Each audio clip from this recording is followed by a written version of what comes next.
Halo teman-teman, di sini saya akan menjelaskan atau mempresentasikan pengaruh elektroda pada hasil simulus EKG. Saya Emelini Harusikali dengan NIM 2013-13034. Adapun topik pembahasan yang akan saya bahas di presentasi saya hari ini yaitu ada pengertian EKG, prinsip kerja, cara mengukur hasil kertas EKG, langkah-langkah kalibrasi EKG, dan ada analisis. Pengertian EKG. EKG atau elektrokardiogram adalah tes medis untuk mendeteksi kelainan jantung dengan mengukur aktivitas listrik yang dihasilkan oleh jantung.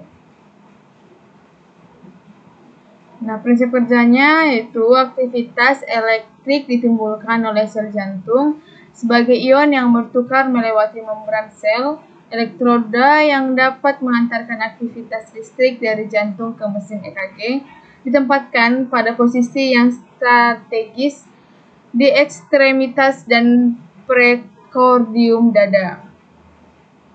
Energi elektrik yang sangat sensitif kemudian diubah menjadi grafik yang ditampilkan oleh mesin EKG. Nah, di sini ada diagram. Di sini ada gambar gelombang EKG.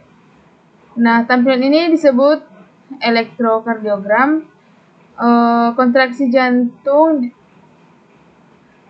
dipresentasikan dalam bentuk gelombang pada kertas EKG dan dinamakan gelombang PQ, R dan S dan T. Nah, bentuk gelombang ini ditunjukkan pada defleksi terhadap garis isotrik atau garis yang menunjukkan tidak adanya energi. Garis isoelektrik dapat ditentukan dengan melihat interval dari T hingga P.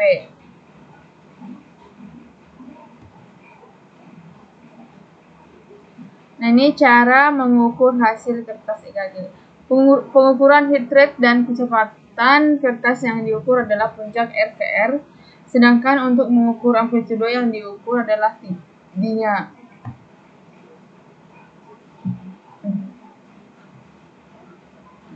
O1 Prosim 3, alat untuk kalibrasi EKG. Kabel elektroda dari EKG ditancapkan ke Prosim 3 sesuai warna. Nah, ini adalah gambar alat Prosim 3 dan ini adalah gambar atasnya. Itu untuk kita menancapkan kabel. Sebenarnya ada langkah-langkah kalibrasi. Nah, langkah-langkah itu yang pertama itu sambungkan kabel-kabel pada kabel-kabel elektroda pada EKG dan prosim sesuai warna dan kodenya. Nah, hidupkan alat, kemudian gunakan mode auto dengan kecepatan kertas 25 mm per S. Kemudian cetak untuk melihat tidak adanya grafik stimulus yang keriting pada hasil EKG. Kemudian itu atur LED dengan cara menekan tombol LED sampai muncul LED 2. Yang kelima itu gunakan mode manual. Lalu ubah heart rate atau BPM sesuai dengan tabel lembar kerja 30, 60, 120, atau 20 pada Prosim 3 dengan cara mode EKG, lalu ubah BPM, lalu cetak hasilnya. Setelah itu, setelah selesai dengan BPM, ubah kecepatan kertas untuk melakukan kalibrasi kecepatan kertas 50 mm per S pada EKG dengan cara mode 9 derajat standar EKG mode manual speed, lalu cetak hasil.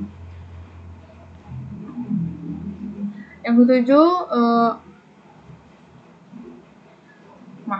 yang ketujuh, kembali ubah kecepatan kertas 25 mm per S, kalibrasi amplitudo pada Prosim 3 dengan cara menu home per, lalu ubah amplitudo sesuai tabel lembar kerja, lalu cetak. Matikan alat, Setelah selesai, matikan alat ke tempat semula dengan rapi. Ukur grafis stimulus EKG menggunakan jangka jorong. Nah, yang terakhir itu ada analisisnya. Elektroda yang kotor dan tidak diletakkan secara benar sangat berpengaruh pada hasil EKG. Nah, jadi kita harus sangat memperhatikan agar elektrodanya tidak kotor dan diletakkan dengan benar. Nah, kabel lead elektroda sangat berpengaruh pada grafik hasil EKG. Contohnya, ingin melakukan kalibrasi, kabel elektroda yang tertancap pada alat kalibrasi Prosim 3 tidak tertancap dengan baik atau longgar, sehingga hasil grafik gelombang stimulus pada EKG keriting. Ada beberapa juga yang mempengaruhi hasil grafik gelombang stimulus keriting, seperti yang pertama itu kabel elektroda atau lead yang longgar atau tidak tertancap dengan baik. Yang kedua ada elektroda yang kotor dan berkerak. Yang ketiga, kabel-kabel yang sudah terkelupas atau tidak layak dipakai.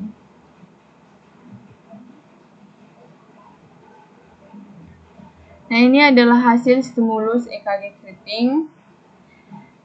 Ini hasil stimulus EKG normal. Nah, di sini ada tabel hasil perbandingan gelombang yang keriting dan gelombang yang normal.